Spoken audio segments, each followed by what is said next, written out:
오늘 이 새벽에 외줄타기 신앙이란 제목으로 우리 성도님들과 함께 말씀을 나누고자 합니다. 혹시 성도님들께서는 외줄타기를 직접 타보거나 본 적이 있는지 모르겠습니다. 서울 민속촌 같은 곳에 가면 직접 경험해 볼 수 있기도 합니다. 이 외줄타기는 오늘날 스포츠로 분류되기도 하는데요, 일명 슬랙라인으로 부르기도 한다고 합니다. 이 스포츠에서도 세계 신기록이 있는데요, 무려 247m 높이의 고층 건물에서 맞은편 건물로 이어진 줄을 타고 217m를 걸어간 기록이라고 합니다. 저희 집 7층 베란다에서 밑에만 내려다봐도 너무나 아찔한데 저로서는 도저히 상상할 수 없는 그러한 또 기록인 것 같습니다. 이 외줄타기는 기타 여느 스포츠처럼 매우 정교한 기술 습득과 또 집중력 그리고 체력이 요구되는 운동이라고 합니다. 물론 외줄을 잘 타기 위해서는 균형 감각도 필수적으로 갖춰져야겠지만 무엇보다 외줄을 타는 데 있어서 가장 중요한 방법이 있다고 합니다. 한번 알아봤는데요, 그 방법은 앞을 잘 봐야 한다는 것입니다. 그리고 발밑에 연결된 긴 줄을 계속적으로 응시해야 한다는 겁니다. 어쩌면 얼핏 가장 기본적이고 당연한 소리처럼 들릴지도 모르겠지만 외줄을 타기 위해서 공중에 떠 있는 순간부터 외줄은 점점 보이지 않고 방해 요소들이 더 눈에 들어오기 때문에 결코 쉬운 것은 아니라고 합니다. 상공에서 불어오는 바람, 땅에서의 높이, 또 떨어질지도 모르는 두려움들, 나라가 점점 이제 나아가서 떠오르는 가족 생각들, 저 역시 훈련소나 유격장에서 외줄을 여러 번 타볼 기회가 있었습니다. 물론 안전장치 줄이 메어져 있는 상태였죠. 그런데 사실 안전줄을 메고 있어도 막상 높은 곳에 서 있게 되면 제대로 안전줄이 내 몸에 고정되어 있는지, 또 낡진 않았는지, 강풍이 막 불어닥치는 건 아닌지, 높은 곳에 올라가 있으면 별별 생각이 다 떠오르게 됩니다.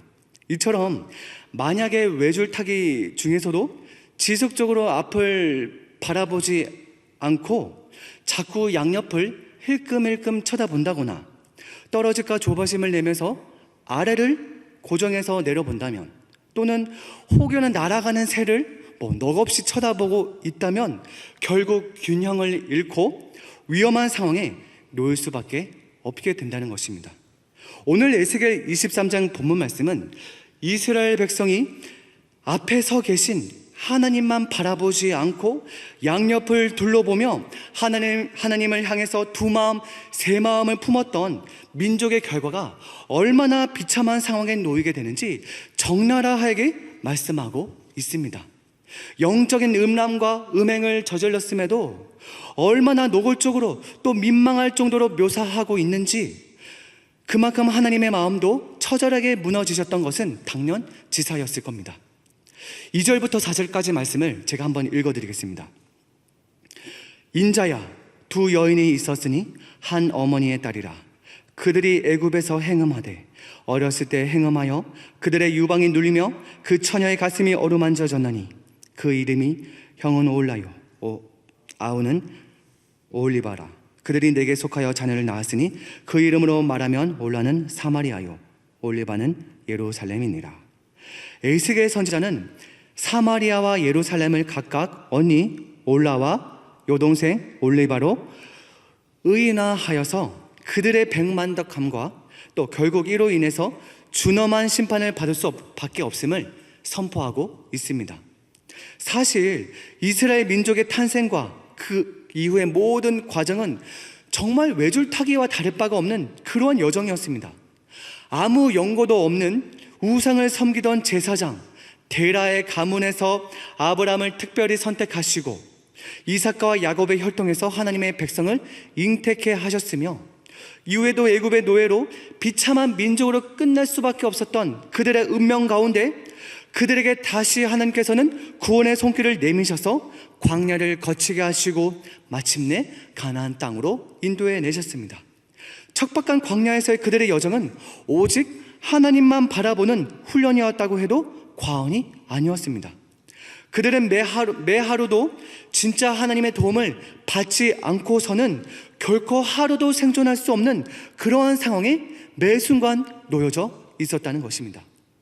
그러나 그들이 오직 하나님만 바라볼 때 홍해가 갈라졌으며 반석에서 생수의 강이 솟구쳤으며 불뱀에 물려 죽어가는 자들이 놋뱀만을 바라볼 때 생명을 얻게 되는 이적을 경험하게 되었습니다.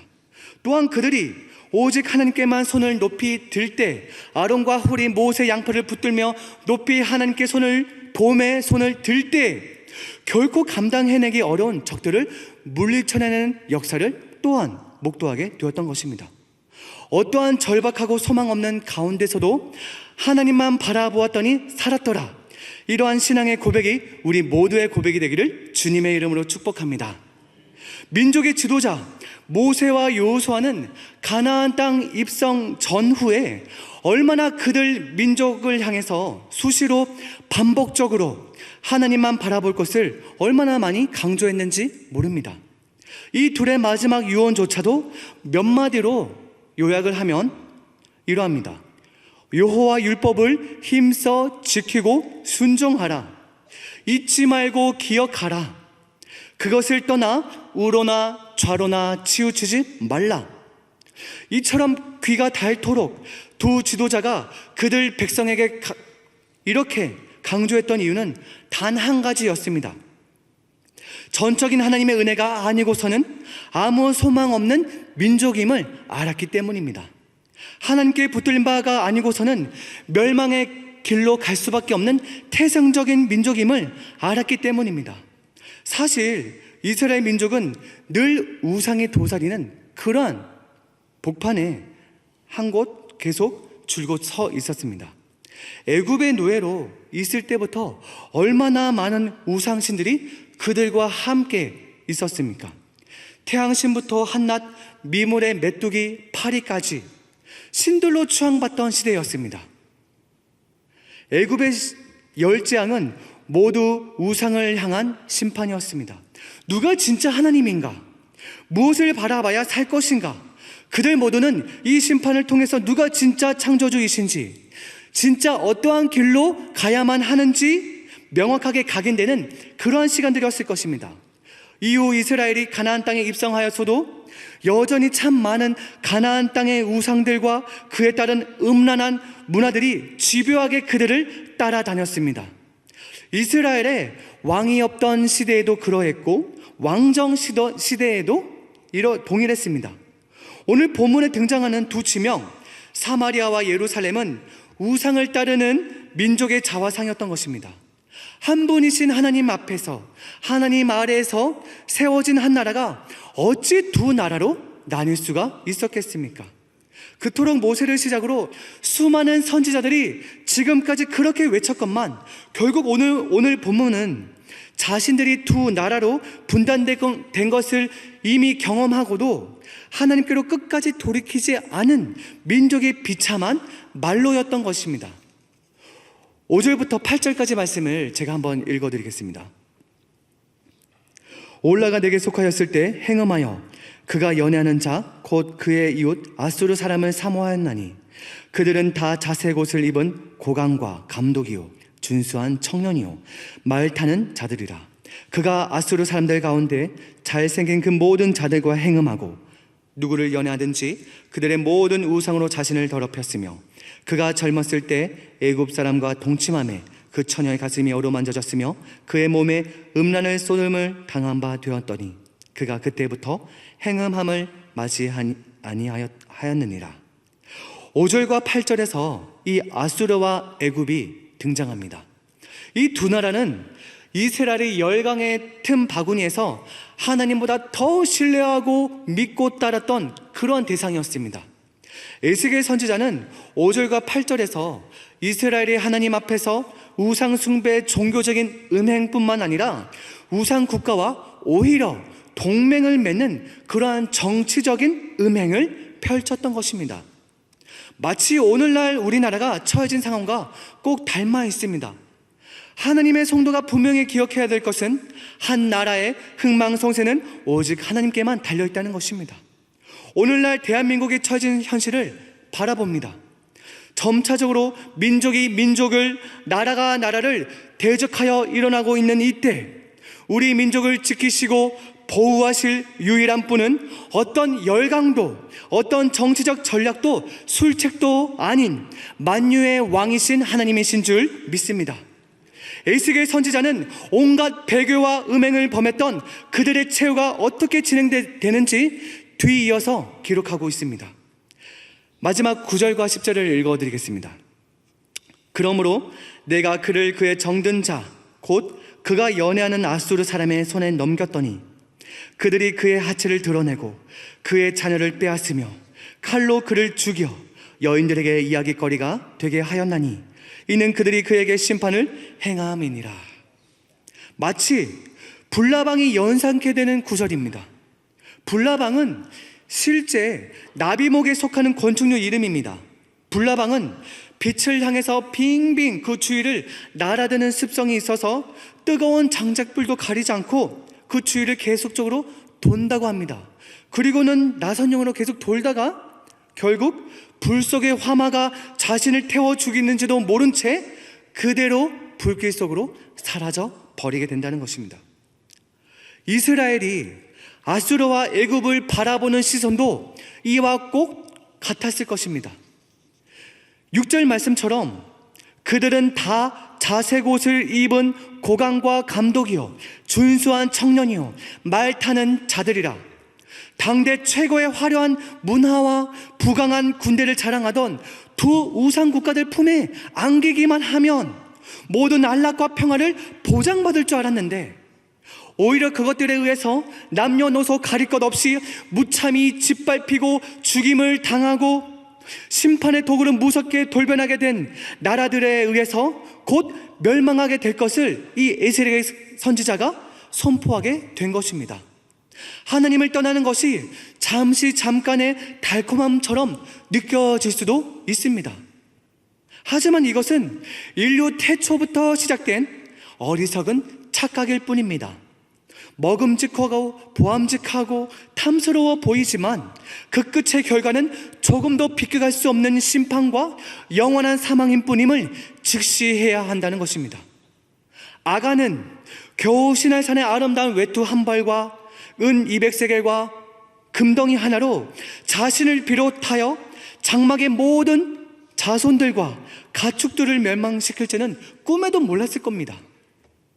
세상의 모든 지혜자들보다 그 뛰어났던 솔로몬 왕도 자신의 우상 숭배가 한 민족을 두 나라로 두 동강 낼 줄은 미처 예견하지 못했을 겁니다.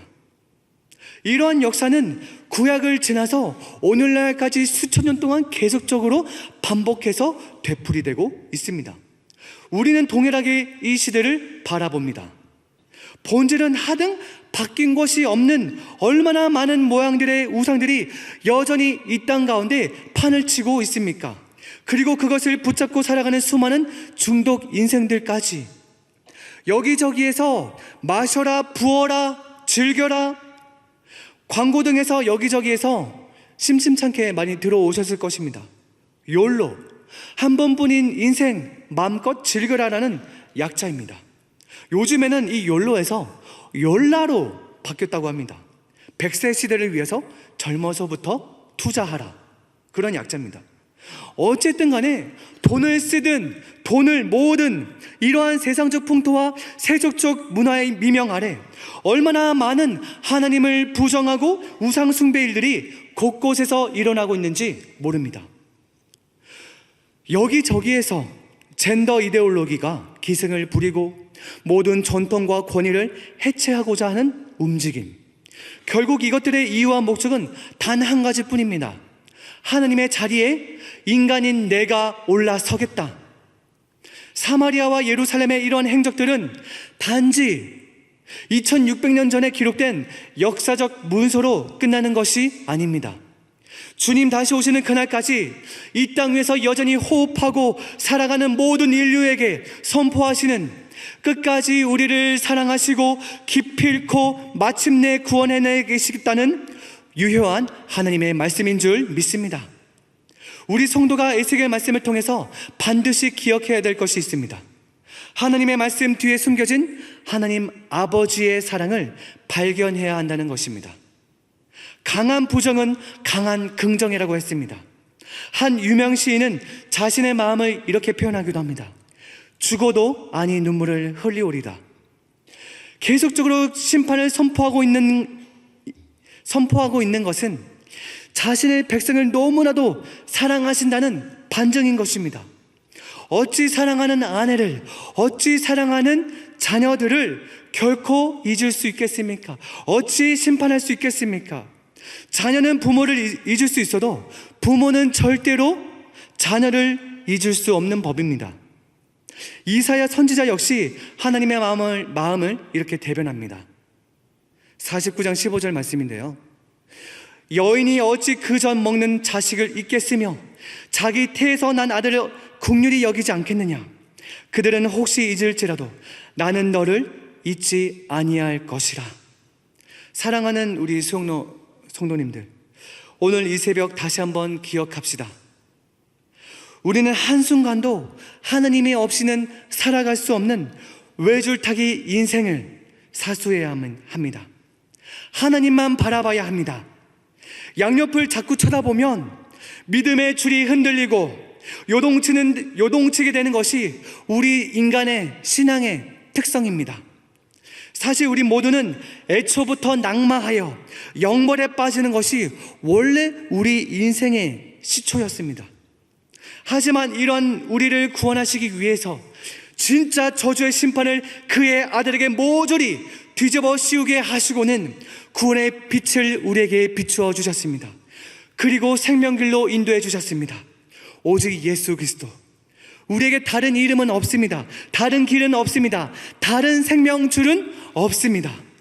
이것이 바로 오늘 말씀 제목처럼 성도의 외줄타기 신앙의 이유인 것입니다. 우리의 결승점은 하나님이 계신 저 천국 본향인 줄 믿습니다. 이 땅에서 끝까지 진리의 선한 싸움을 싸우시고 우상의 올무에 걸리지 마시고 마지막 표대를 향해서 앞만 바라보고 우리의 입술에서 우리 모든 공동체 가운데 승전보가 울려 퍼지기를 주님의 이름으로 축복합니다. 아멘. 오늘 주신 말씀을 놓고 함께 기도의 자리로 나아갑시다. 우리에게 올 수 없었던 하나님의 생명의 은혜가 불가항력적으로 우리 모두에게, 우리 모든 공동체 가운데 임하게 되었습니다. 각종 물질 만능주의와 한탕주의와 쾌락주의가 판을 치는 이 시대 가운데 오직 예수 그리스도를 붙들고 사는 나와 우리 모든 가문 공동체 되게 하여 주시옵소서. 오직 예수 그리스도 한 분만으로 만족하고 기뻐하는 우리 모든 성도들의 인생이 되게 하여 주시옵소서. 세상의 어떤 풍파 가운데서도 결코 흔들림이 없이 하나님의 말씀만 붙들고 전진하게 하여 주시옵소서. 아직도 죽어가는 수많은 영혼들에게 거저받은 이 십자가의 은혜를 나누어주고 베푸는 우리 모든 성도들 증인된 삶을 살 것을 위해서 우리 함께 주여 한번 외치고 각자의 기도 제목 기도하시고 돌아가시면 되겠습니다. 우리 함께 주여 한번 외칩니다.